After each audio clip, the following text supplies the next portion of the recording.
So I have this quilt to quilt. I have this quilt to quilt. I have those quilts to quilt. Am I ever going to get caught up? I don't know.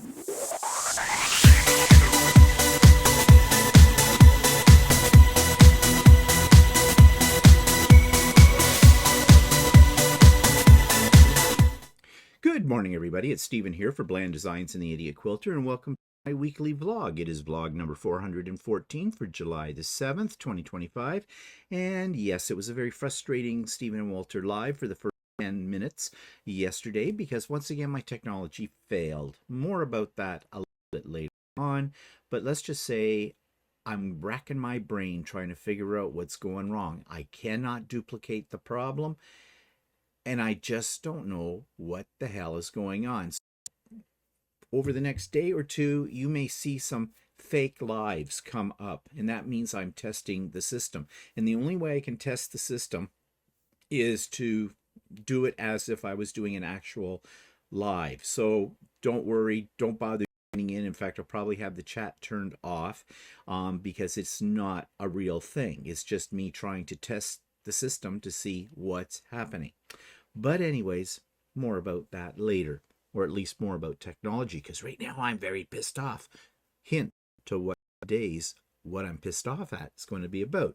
But before we get into that, let's take a look at some of the things that I was going to show yesterday on Stephen and Walter Live, but did not because the technology was not working with me well. Excuse me as I clear my throat.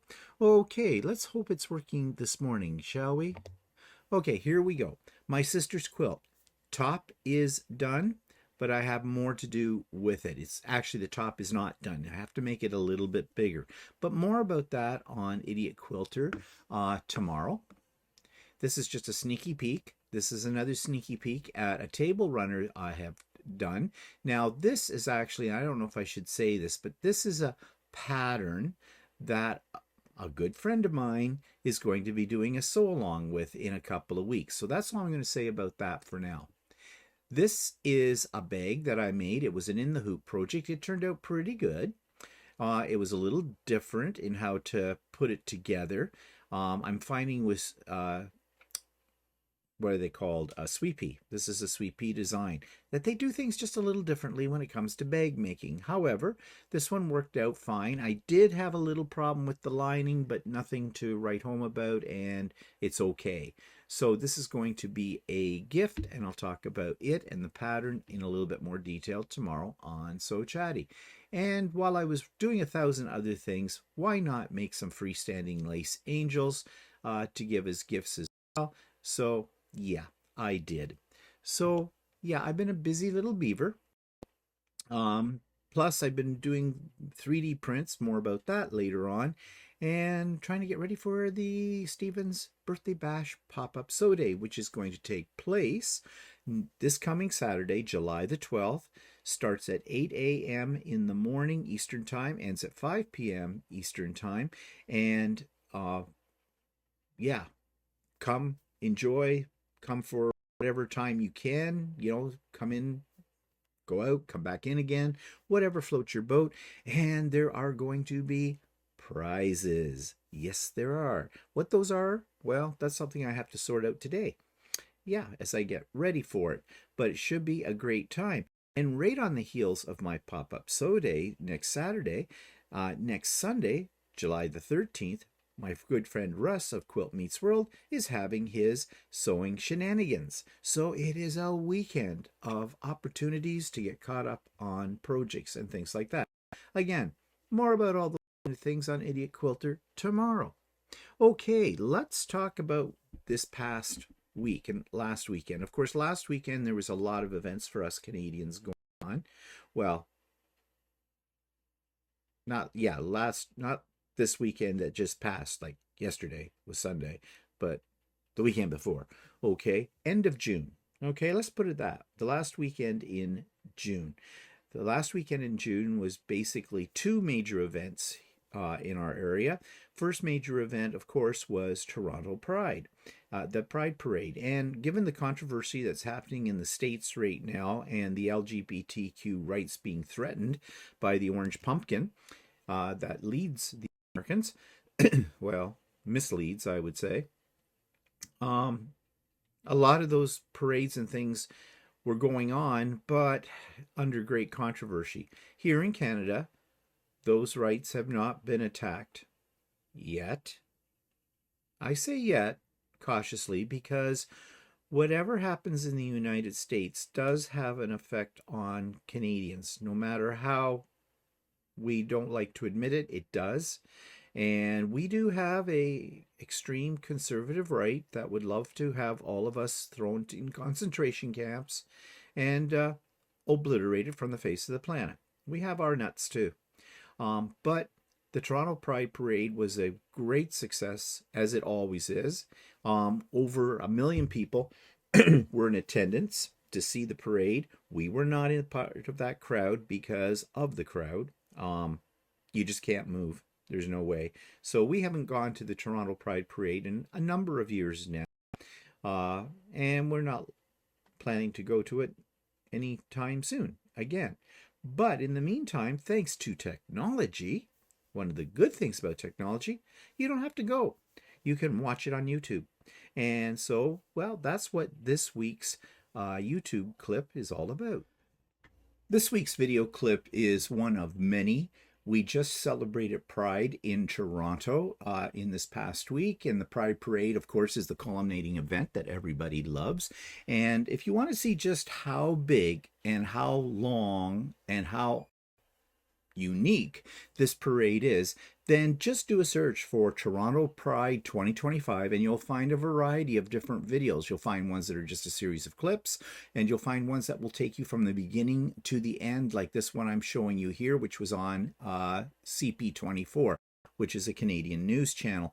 But it gives you an idea of the crowds, and not just the ones in the parade, but the ones standing off to the side and watching. And you can see that it's like 10 people deep all the way along the route. And the route runs about, well, from the top part of Yonge Street in Toronto, which is the main street in downtown Toronto, and down to about, geez, I'm not sure how far down it goes, but it goes quite a ways down. So it's probably a couple of miles anyways, if not more. So anyways, if you want to get a sense of what this parade is all about, then check out any of the video clips that are on YouTube about the Toronto Pride 2025. So you will find a link for, well, actually you won't find a link for that particular video because there are a ton of videos about the Toronto Parade this year. All you have to do is go into YouTube, go to the search part, and just put in Toronto Pride 2025, and you'll find everything from excerpts, commentary, and the full 3.5 hours of the parade as well on there. So yeah, I didn't bother to put in a link because there's many of them. Okay. There is the link, though, for Stephen's Birthday Bash Pop-Up Sew Day. It is the first, well, it's not the first link, second link, because there is a link to the About section of my page, but I digress. Please note, because people do this all the time, and then they wonder why they're not getting into something. Read what the title of the link is. You will find the first major link says Stephen's Birthday Bash Pop-Up Sew Day. Time, July 12th, 2025, 0800 a.m. America/Toronto. Then there's the link, and then there's a meeting ID. The meeting ID doesn't really mean anything. I don't know why I even include it. It's the link that's the most important part. That will get you into that on that day. Excuse me, I've got this. I always have a frog in my throat, so what? Nothing new. And then right below it is another link called Sewing with Stephen, and that's my weekly event. That's a different link. So make sure you click on the link you want to go to, because otherwise you'll be sitting there all by yourself. I'm sorry. So please read those carefully. I know there's a lot of information in the resources section, in the show notes, but it's not difficult, okay? So it's all there for you. as well as, by the way, there's free patterns, you know. I don't know if some people don't realize that, but I have written about 4 different patterns so far, and they're absolutely free, and there's links for them always in the show notes. You just click on the link and it's yours. You download it, it's a PDF. Just a reminder, because I have had an influx of new people, and maybe you weren't aware of that. There's also links to my friends' channels. Go support them as well. And you will find the past week's videos. There's a link to all of those too if you've missed them. So there's lots of information in the resources. And you know, as an side note, most content creators have a section like that. But because YouTube, in their infinite wisdom, have now made it so you can't find it, well, that's what it looks like. They've collapsed it. It's right underneath the video itself. You will find it says description or something like that box, but there's a little word, 3 little dots in a word, and it says more. Click on the more and it expands that box. That's where you'll find all of my stuff. And that's where you'll find most content creators. If they're giving you any links to anything, that's where it will be. And again, YouTube keeps changing things around, so it's easy to get lost in, you know, because it really is an awful lot of information thrown at your face as soon as you go into somebody's video. Okay, so speaking of information and throwing it in your face, let's take a look at what things are looking like outside this morning, because in about less than an hour's time, I'm going out there to do my morning walk. And right now, it's looking nice. It's nice, clear. I don't know, the sky looks a little grayish. Of course, it is 6:20 in the morning. The days are getting shorter. Have you noticed that? Well, yeah, they do, because it's after June the 21st. But I mean, I don't like it when the days get shorter in the daylight, because that means, do I dare say it? Fall. Let's say fall. Let's not say the winter word. Let's say fall is not that far off, you know? Summers go by like that, I find anyway. So yeah, we have to enjoy nice weather when we can get it. Of course, everybody's been complaining about the heat right across North America, and I think it's creeped into Europe as well. But it's summer. It's supposed to be warm, at least for us in the Northern Hemisphere. I say enjoy it. Embrace the heat. Yeah. But speaking of all of that, what's it say for the weather forecast? Let's get the phone here and take a look. Well, right now it's currently 22 degrees C, which is very comfortable. Not sure about humidity. The high is going to be 26 today, so that's pleasant. Depends on the humidity. It's funny. This thing doesn't talk about humidity. Oh well. Now, there looks like there's a chance of rain, though. 15% at 8 a.m. and then again at 11 a.m. another 15% chance, and that's it for the day. So good. As long as it's not raining on me when I'm out for a walk, because I do melt when I get wet. And don't ask me what happens to me if you feed me after midnight. Some of you get that reference. Okay, so today, as I said, low was supposed to be 19. It's currently 22, and we're going to 26. Tuesday looks about the same. Wednesday about the same. Partially cloudy. Same with Thursday. So no rain in the forecast until Friday. A 35% chance, but still warm. All very comfortable temperatures, moving in towards, depending again about humidity. Saturday, 40% chance of rain. Sunday, 60% chance of rain. So rain days are good days for sowing. Keeping in mind about my birthday bash. Did I mention my birthday bash? Yes, my birthday bash. This coming Saturday. Yep. Be there or be square. Okay, moving on. All right, let's talk about what's pissing me off. Well, if you were on the live yesterday, you know I was not in a very good state of mind.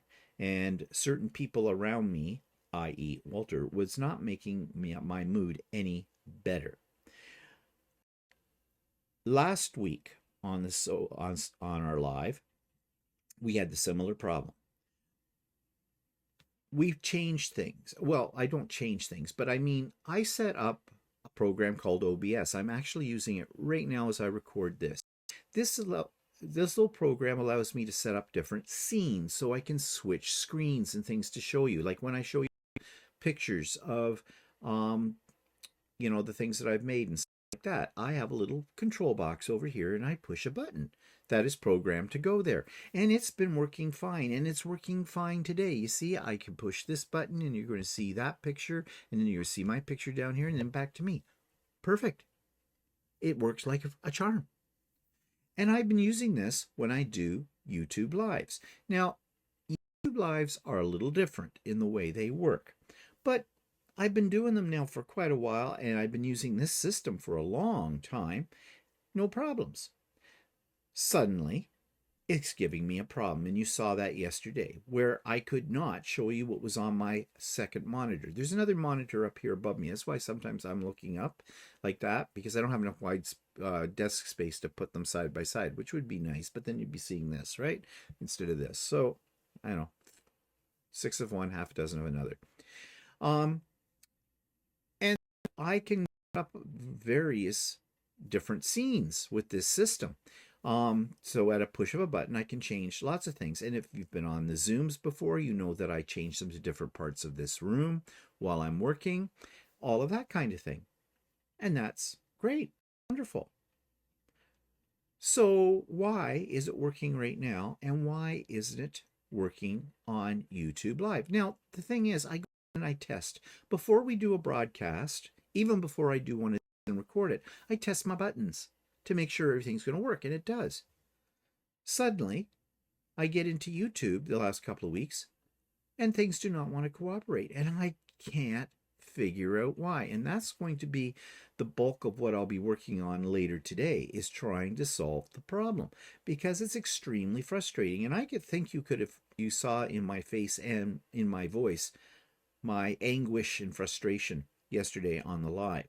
Sorry if I got a little snippy, but technology pisses me off. Now, I'm one of those kind of people that embraces technology. I was just watching a whole thing on YouTube about AI generated bands, like music, and it's incredible. And in fact, that's another thing on my list, is to play with this technology to see what I can do with it.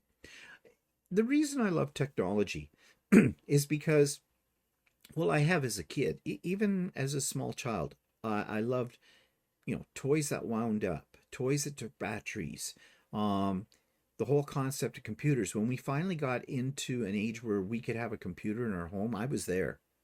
I don't want to tell you how many different computers I've been through over the last 50 years. The internet just opened up things wide too. Then, and YouTube and streaming and 3D printing is technology, and cell phones, and you name it. Even our toasters have an app for them. So yeah, technology is not going to go away, and it just keeps growing, but it grows in, what do they call it, geometric bounds, exponentially. That's the word I want. Yes, it comes to me eventually. Exponential. I can't now say it. The technology in my brain is going off.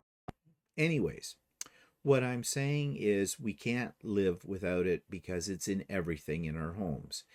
So we need to embrace it. And that's fine. I embrace it.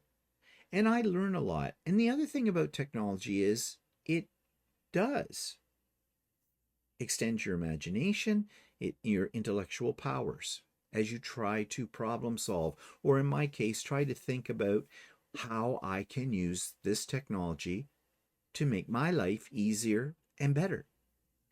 That's great. That's wonderful. Love it when it works.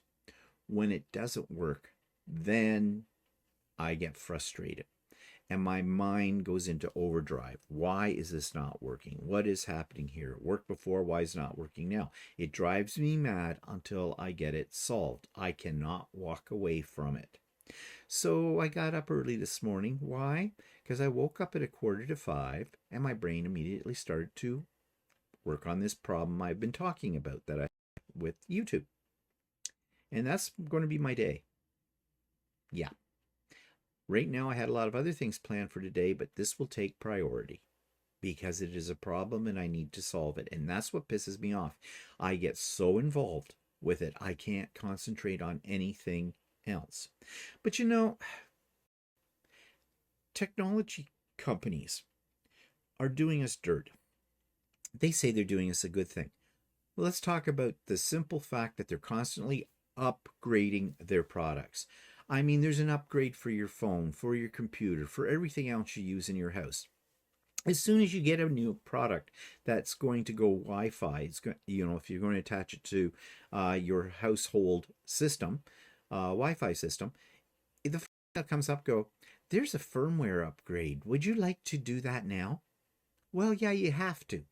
You have to do it, because if you continue to do the updates and the upgrades, then things stop working. However, in the process of them making these upgrades to make your life easier, they change things, and they don't tell you what they've changed, or they break something that wasn't broke in the first place, and some nerd got this idea, oh, it'd be better if we did it this way, puts it in, and it screws up something else that was working fine before.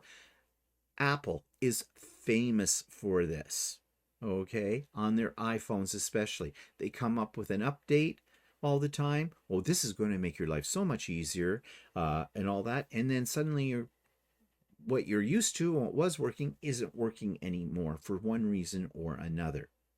So if it ain't broke, don't fix it. But they're constantly doing this. And I can't help think that this is part of their business plan, so that we will upgrade products if there's any money involved, so they can collect more fees for it, to purposely make us think that they're doing us a favor with all these changes and upgrades. And in other ways, they're just frustrating us. Now, this is especially bad for the older generation. My generation. We did not grow up with computer technology. We've had to learn it. The youngsters today, the millenniums and whatever else we call everything that's, sprouting up, they were born into a world where, their first toy probably talked to them and they had buttons on it to push, and so they should be fairly comfortable with it, although that's a discussion for another day. Are they really? But anyways, to them, this isn't foreign. It's just life. But for us older people, we've had to learn what we know. And it is very easy to get very frustrated very quickly with the technology, especially when one day it's doing what you want it to do and you think you've got that mastered, and then suddenly they change it all and you're starting at square one again. And I know lots of people in my age bracket and older who just say, F it. Yeah. And they don't bother to upgrade their phones. They're still using primitive technology. And if it was like my mother, well, that's the way I've always done it, and it's good enough for me, would have been what she would say. Ironically, it just up she didn't bother to use it, period. But that's what I'm saying. So, and I guess a sideline to that I just thought of now is the prejudice that the younger generations have about us older people. They assume as older people we don't know how to use technology. I think there are some older people out there who know how to use the technology better than the youngsters. But it's hard to keep up with it all. It just really eats away at a lot of time in your life trying to learn something that has been changed or is new, at an expense of something else that you're giving up in terms of time to do that. So yeah, that pisses me off. But I have a motto. I am still smarter than the average computer. Whether I am or not, I don't know, but that's what I tell myself. I am not going to let a mechanical, electronic device get the better of me. So back to my problem with the YouTube thing. I will solve it. I would say it would turn my hair white in the process, but that's already happened. So I guess it'll just all fall out now. But I will solve the problem. We have not yet entered the world of Terminator. A lot of movie references today. So we will overcome this. We will not let technology beat us. But I'll probably have a frustrating day nevertheless. Okay, So let's get off that topic and let's look at something that makes me feel very happy. Oh, I'm going to push a button. Let's hope this works. Look, it worked. This is the deck garden coming along very nice. I have said it before. I'm very happy this time of the year as it gets a little bit more lush and grown up. And when we start getting, some vegetables and things going, we do have some green peppers coming. Look at these suckers. Now this, I think, was a transplanted plant from under the grow lights. So these went out there, these were very tiny, but they're doing well. I want to leave these two peppers, and hopefully there'll be more that will come. I think there are some flowers. You can't really see in the picture. And where there's flowers, there will be fruit or vegetables or whatever. I don't know, is pepper a fruit or a vegetable? I think it's actually, technically, I think it's a fruit. I don't know. Doesn't matter. I like them. I'd like these to turn red. Yeah. And that's what they do. They will. It takes much longer on the vine. That's why I have found out that red peppers tend to be more expensive than green peppers in the grocery store because they take longer to get to that stage. In fact, green peppers can be considered unripe peppers, and red peppers or any other color are more ripe. And red peppers tend to be a little sweeter than green peppers. I just saw that on a video, speaking of technology, where I learned about that. And this is our jalapeno plant. Yes, a hot pepper. I don't know how many jalapenos we'll get off it, but we've got a fair number of flowers coming. We did grow some of these last year too, but my plan this year is I'm going to pickle these because I use jalapenos in lots of things that we cook and that kind of thing. So if I get, I'm not going to get a lot because it's like basically only one plant, but I might be able to get enough to have one jar of pickled jalapenos. Or I'll put them in with some other things like I did last year. In fact, I still think I have a jar of the pickled vegetables, which I think is still good. That I should dig out though, because that's really nice on a cracker or that kind of thing, or as a condiment for a sandwich. It worked out well last year, so maybe I'll do them again this year. Sadly, we have been neglecting the grow lights a little bit. This is our lettuce. This is not good. This lettuce has been in here too long. So I think maybe later today or whatever, I'll go through this and I'll clip out the stuff that is okay, that's decent to eat. And the rest of it, well, we'll just start fresh. We'll put in some seeds and grow some more. There's some basil back there though too, which is doing pretty well. Basil does really well, outdoors, indoors, everywhere. And I like to throw it in a salad too. It's kind of fun when it's not for everybody. Some people might not like the taste of, fresh basil, but I do. And I like to put the leaves in a salad as well. And it's kind of like you're munching away and you hit a basil and it's, ooh, that was a surprise. Doesn't take much to keep me honest. Yeah, so garden's doing very nicely with it. Walter's out there every day giving it water because it's a very hot environment. Okay, moving on. New products to show you? Nothing. Haven't bought really anything. Well, I ordered some stabilizer, but that's boring. And that hasn't come yet. So no, I have not bought a third bamboo printer. Yet. That's all I'm going to say. Okay, so let's see. Speaking of printers, can I print this 3D effing thing? Well, this is what I've been working on. I've been working on a lot of things for the 3D printer. Yay, the button worked. Christmas decorations. Now, you know that we're in another week and a half or so, we're going in to visit some friends in Toronto that we're getting together with for dinner. And I like to take them a little something when I go. So I already made them a table runner, a Christmas table runner. I figured, hey, make them some Christmas things. They do like to decorate. Well, one half of them, he really loves to decorate at Christmas time. So probably this is more for him than the other person. But yeah, I saw these, and this was also kind of a double whammy, not just to make cute Christmas gifts, but those little balls, Christmas balls. They have the little deers and the trees inside on the snow. I thought they were kind of cute, and I wondered if my printers could handle it. They did. The bamboo did. Not a worry in the world. So I made two of those. I made this tree. Now, this tree, I don't show it in the picture, but it was designed so that there's a little, you can put in an electric tea light in the bottom. And actually, the person who designed this it was very ingenious, because the bottom, that which looks like the tree trunk, which you can't see in this picture, unscrews. You drop the tea light into that. You put a little thing on the base to keep it in there, screw it back into the tree, and the switch is revealed. And you just pick it up, turn on the switch, and away you go.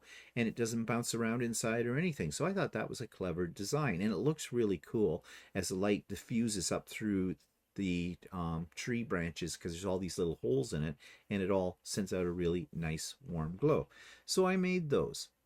Okay, we're going to say, what is this? Now, I may have shown this back or so ago in the spring, and I got it as an experiment to do, because the person who designed this said that this will keep hornets, wasps away from, wherever you put this in, because they think it's another colony, and they don't like to be around. Hornets are very territorial, I guess, and if they see that there's already a nest in a spot, they won't build their nest there. Well, you want to know something? I had a lot of skepticism about this, how it would work, but I made two of them, and Walter put them up underneath our eaves at our deck area, because we do have a problem with hornets there every year, and yeah, they're staying away. So I thought, this is cool.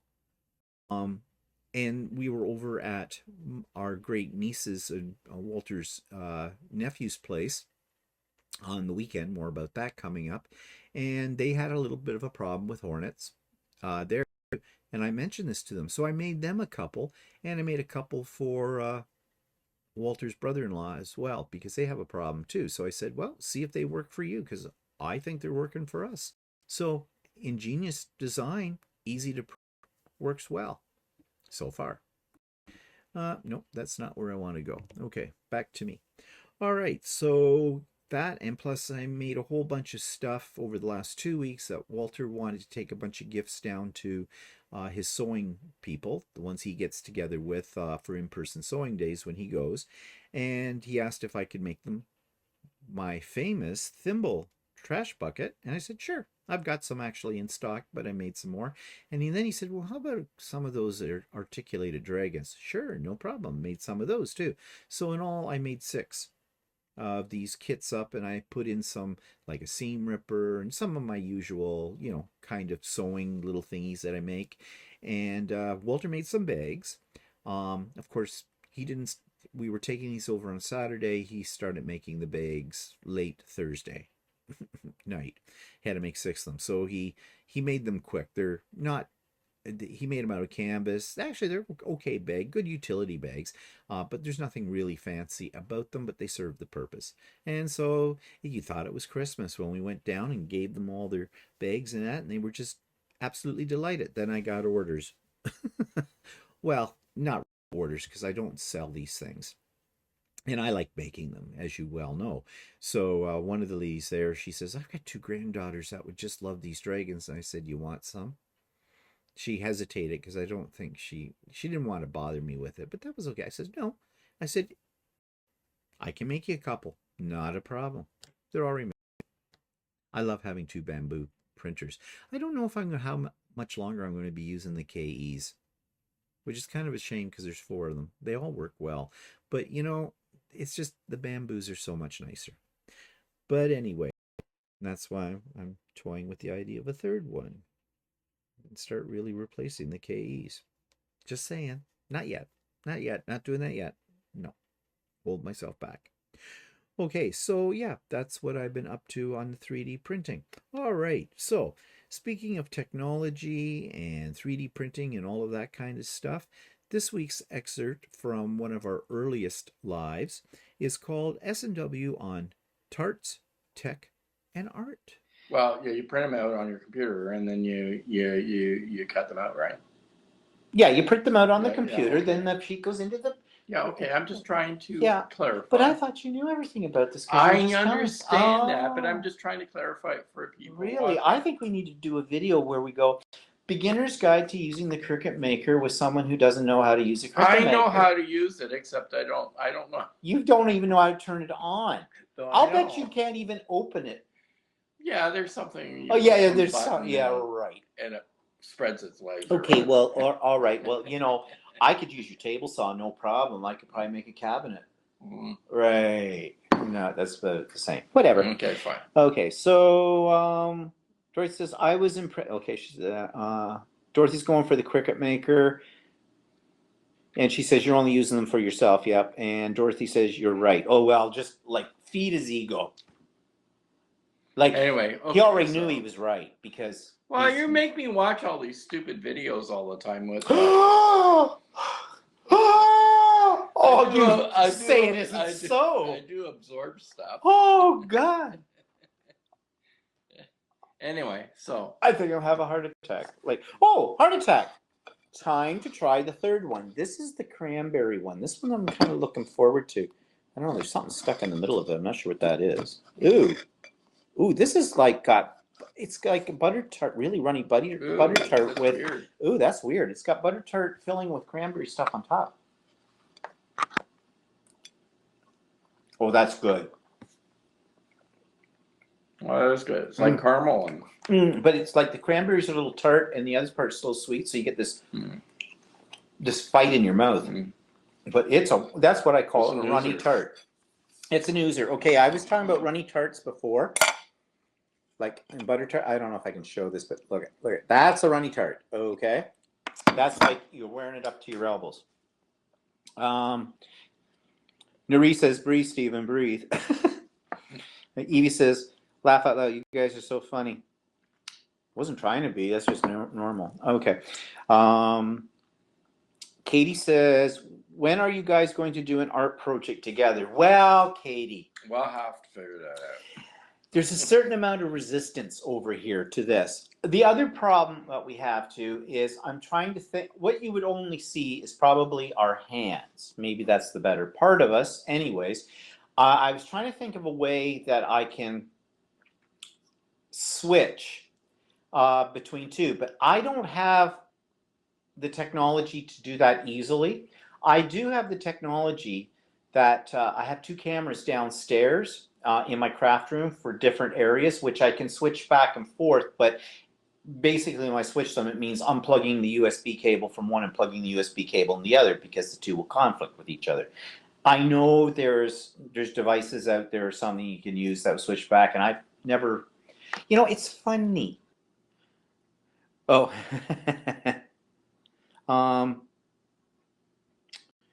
okay, so Katie says, you're back. Okay, Susie Q says, I want to craft off. Walter, you would be great. And that's what I'm afraid of. Nuri says, yes, a craft off. You could do a collaborative canvas. Oh, no. There'll be no collaboration. No, thanks. It will be competition all the way. Yeah. I know I'm going to lose for two reasons. One, he has a lot of artistic talent, and he knows it. And the other way I'll lose is he will never admit that something that I have made might be better than his. And all the rest of you will probably side with him because people always do. I never get it. I don't know why. Look at this. Why? Why would you? Really? I don't know. Have you ever lived with a Dutchman? Anybody Dutch? They are the most difficult people in the world to live with. I can tell you that. They're always right. See, the Dutch live in a really small little country, and they've got a big dike all the way around it. Why? Because they don't believe there's anybody else that lives in the world outside of where they live. My way's the right way. Yeah, that's right. See? Yep. If it's not Dutch, it's not much. So, Nari says, gel plates are great and so much fun. Maybe you and Walter could do a video together. Yep, I've got these thoughts. We'll see what happens. Okay, and Nari says, okay, we get to vote which art is best. Oh yeah, hurt my feelings. Really? Fine. Whatever. Won't hurt mine. No, I know. If it's better than mine, I don't care. Oh, yeah, you do care. Because you'll blame it on something. Oh, the paint was too glumpy. Oh, the stencils weren't right. Oh, the rubber stamp was dry. I don't know. You will never admit, you just suck. Simple as that. Fine. And that takes me to events in the past week. Well, not this past weekend, the weekend before, of course, I said about the Toronto Pride. It was also Canada Day weekend. Canada Day falls on July the 1st, and that was a Tuesday. So it's kind of weird because some places take 3 days in a row, maybe a long weekend. But according to the law, July the 1st is the day of Canada Day, and it is a statutory holiday, so everything is closed, pretty much, for that. So that was Tuesday. So a lot of companies now have like a floater holiday where people will get it as a long weekend. And for anybody that did, it was probably a great one because it would have been a 4-day weekend because they would have got the Saturday, the Sunday, and the Monday off, and then the Tuesday off for Canada Day. So, anyways, this year Canada Day was definitely very patriotic, very Canada focused, mainly because of the threat from the south of us with the great orange pumpkin. I noticed in our neighborhood a lot of people were putting out Canadian flags and that decorating the front of their house, which is something people do on Canada Day here, but I noticed there was an increase in it this year, and that's great. So I thought, ooh, I better get on the bandwagon with this. So I'll show you the front of our house, and there it is. Now up in the little half circular windows, whatever they are, you'll notice there's one in both. You can only see one big red maple leaf, which I did on the embroidery machine, and that actually has been sitting up there for the last few months, and it's going to sit up there for a long time. And then I got out my Canadian flag and hung that on the front door. So, and in the flower pots, let me take a little closer look. On the front step, we have our little dollar store Canadian flags as well. So we were all being very patriotic as well with it. The house, I should have taken a picture of the house across the street. They were really done up. Yeah, they had huge flags on their garage doors and everything like that. But as I said, everybody was in the mood for it this year. I was sewing, and I had on YouTube, the CBC has a YouTube channel, that's Canadian Broadcasting Corporation. It's our big channel in Canada, and we're broadcasting live from across the country, Canada Day celebrations all day long. So I had that on, and it made me feel very proud and very happy to be a Canadian, and we will always be Canadian. Just saying. Okay, let us go back here. See, my switches are working fine on this. Why not on YouTube Live? I don't know. What else? Oh, yes. Walter made a pie. He made a strawberry rhubarb pie. Now, strawberries are Walter's favorite fruit. He loves strawberries. He lives for strawberry season. And we have gone through quite a few baskets of strawberries. We don't buy them at a grocery store. We go to a local market to get them. They grow them right there. And it's nice, you can get strawberries all year round.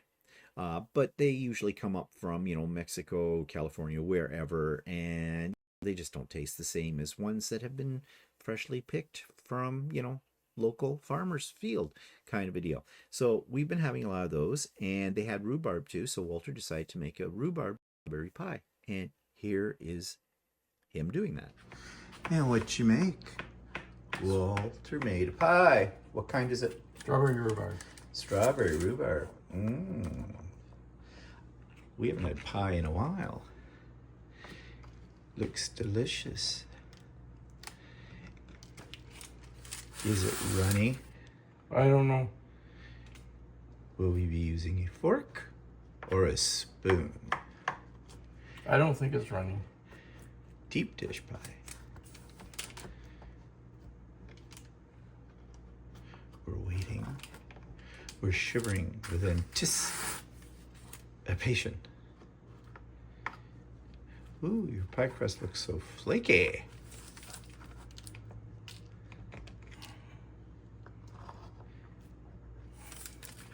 Now will the first piece come out perfect?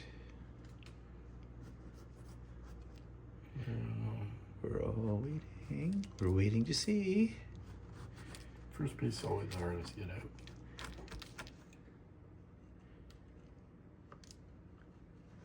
Ooh.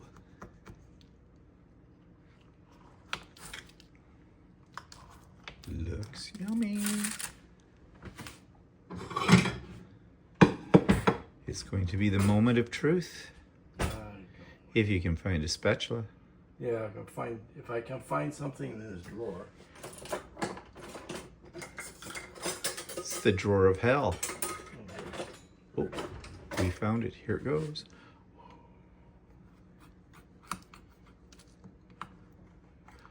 Ooh. Oh, look. Look.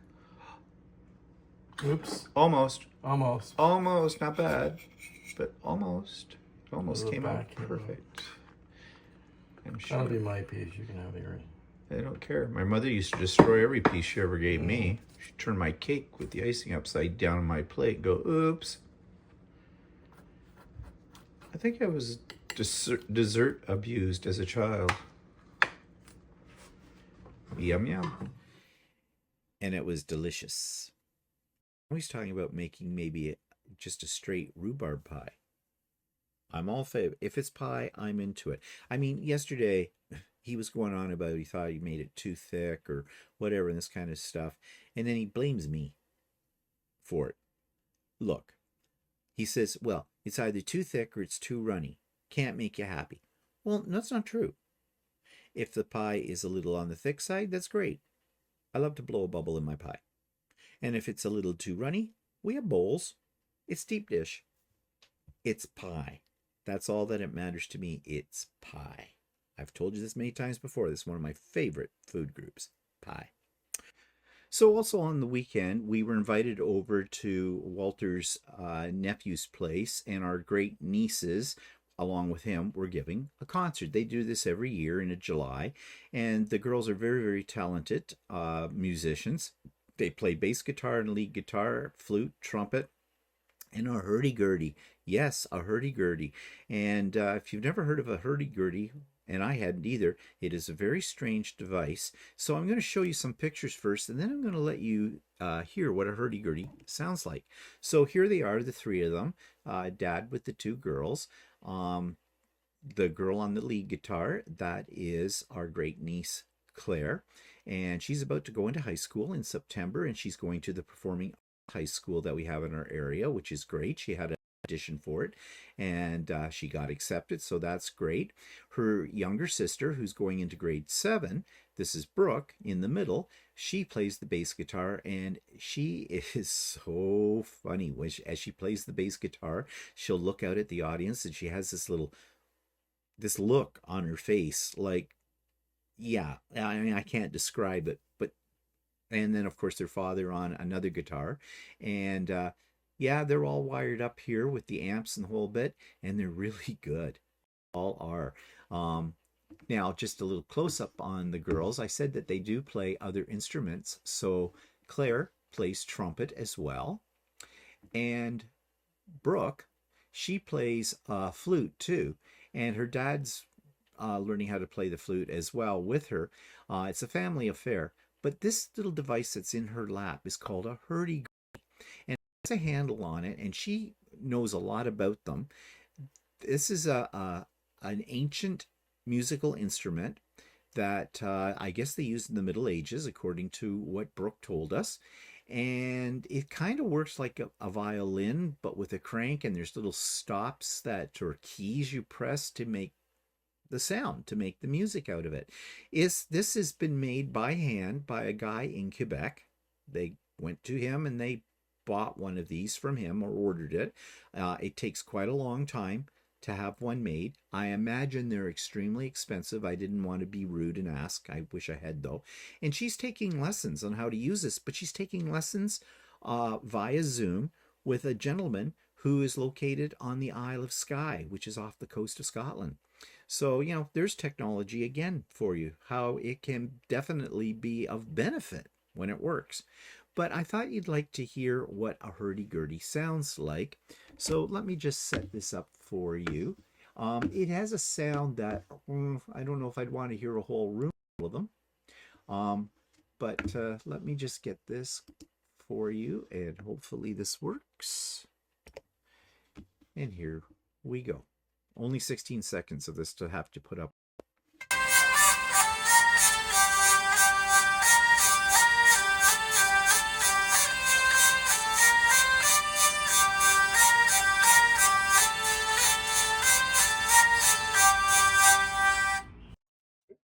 So that's what a hurdy-gurdy sounds like. Yeah, I don't know if I'd want to hear a whole bunch of them at one time because they kind of remind me of bagpipes, and I can't stand the sound of bagpipes.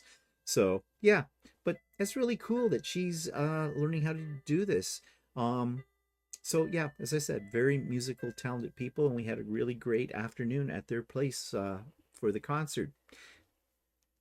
Okay, so what else do we have? Well, I guess that's pretty much. I don't think I have anything else to show you. No, I do not. So just a reminder about, once again, Stephen's Birthday Bash Pop-Up Sew Day, July the 12th. That's this coming Saturday. It's a Zoom. All are welcome. Prizes will be had. And link is in the show notes. So hope to see lots of you there. And I hope you have a great week. And I hope technology doesn't get your goat as much as it's getting mine right now. Okay, have a good one. Bye for now.